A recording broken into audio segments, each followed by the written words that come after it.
Hello, I'm Dr. James from Chelmsford Dental, and today we're going to talk about dental bridges. Dental bridges are a fixed prosthetic device usually made from ceramic or porcelain fused to a metal base that replaces a missing tooth.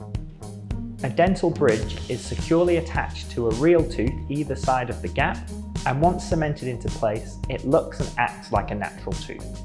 If you have a missing tooth, you may be able to restore the appearance, function, and health of your mouth using a dental bridge.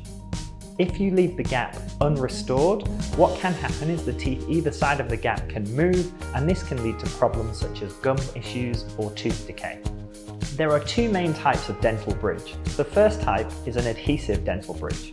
With this type, no or minimal preparation of the adjacent tooth is required.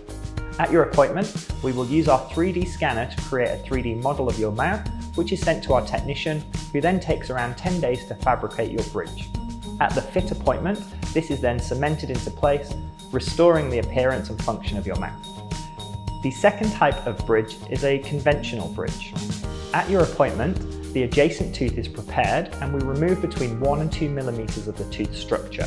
This allows us space to fit the bridge over the adjacent tooth. We take a 3D scan of your mouth, and this 3D model is sent to our technician, who then takes around 10 days to fabricate your new bridge. At your fit appointment, this is cemented into place, restoring the appearance and function of your mouth. If you have any questions at all, don't hesitate to give us a call, and one of our friendly reception staff will be able to help you out.